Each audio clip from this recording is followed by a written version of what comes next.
The United States and Europe are on the verge of losing the Turkish public to Russia.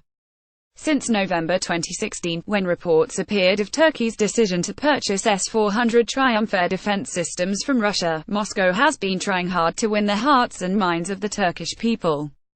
Russia has never deviated from this objective despite major crises in the military security arenas with Turkey, such as the assassination of Russia's ambassador in Ankara, Andrei Karlov, by a Turkish police officer in December 2016, embargoes on Turkish agricultural products exports to Russia, and the mistaken killing of 3 Turkish soldiers by a Russian plane Feb.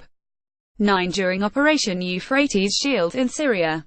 A study of news, comments and analyses in Turkish social and conventional media since October, when the debate on the S-400 became a hot public topic, clearly shows Russia has taken steps to improve its strategy to alter the perceptions and thinking of the Turkish public. It's unlikely that Turkey would deploy the S-400 before 2020, and there are still serious outstanding issues, such as financing and technology transfer, so it is too early to declare a done deal. Moscow, however, persists in disseminating reports designed to manipulate and extend coverage of the deal. Since November 2016, I have been emphasizing that for Moscow, the actual deployment of S-400s in Turkey is not of paramount importance, but the process is. So Russia is happy to spread out news of the $2.5 billion deal over time. Russia is trying to make sure the S-400 story continues to erode Turkey's traditional NATO-centric orientation and fortify the Turkish public's opinion that Russia is its most dependable ally, ensure Moscow a chance to create a structural crisis between Turkey and the Western security bloc, and advertise its weapons systems to facilitate its military presence in the Middle East. Moscow is negotiating with Saudi Arabia and Egypt, and also has initiated negotiations with Morocco for the S-400. Turkey, which had sensed a military threat from the Soviet Union during the Cold War, joined NATO and formed a barrier to the Soviet threat to the alliance's southeast. Ankara is now, paradoxically, opening the way for Russian military presence in the region by keeping the S-400 debate alive. The Turkish media almost daily carry reports that Turkey and Russia have entered intensive cooperation in the defense industry security field.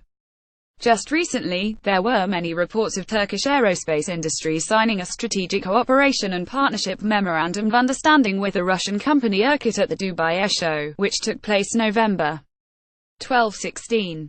Nihat Ali Özkan, a consultant with the Economic Policy Research Foundation of Turkey, believes Russia is indeed laying the groundwork to recast the Turkish public's perception of the United States, the European Union and NATO. No wonder we are overwhelmed with Russian region news, some factual and some manufactured according to the need of the day, he told Al Monitor.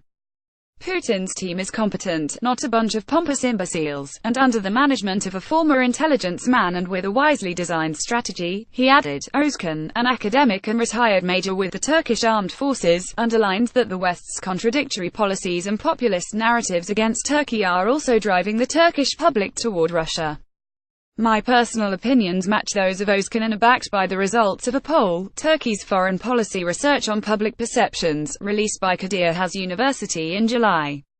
The poll showed, combating terror was seen by 44.2% of respondents as the biggest problem for Turkish foreign policy. The Syrian war was second, with 24.6%.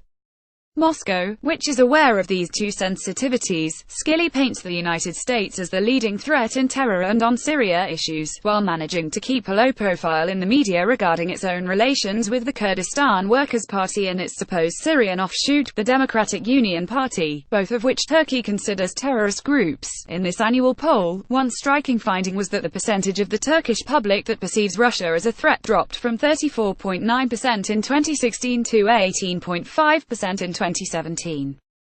Last year, poll respondents said Middle Eastern countries pose the biggest threat to Turkey, but this year, 66.5% said the United States is the worst threat to Turkey, up from 44.1% a year before. Last year, only 14.8% thought that strategic cooperation with Russia could be an alternative to EU membership. This year, that figure reached 27.6%. All told, the poll presents us with this hard fact: while Russia's image in Turkish public opinion in 2017 was rapidly improving, the images of the United States and European countries were deteriorating. I've frequently been hearing in Ankara an increasing dose of, "Isn't it time for Turkey to withdraw from the military wing of NATO?" If these whispers gain traction and Turkey's ties to the Western security bloc weaken, it is likely that calls for Turkey to leave the military wing, if not NATO itself, will intensify. We'll have to wait and see if Moscow can degrade Ankara's transatlantic ties by focusing on the process and not the outcome of the $2.5 billion S400 deal. I think the stances of others, not Ankara, will provide the answer. Then my question to the others will be, how ready are you for the geostrategic and geoeconomic costs of losing Turkey?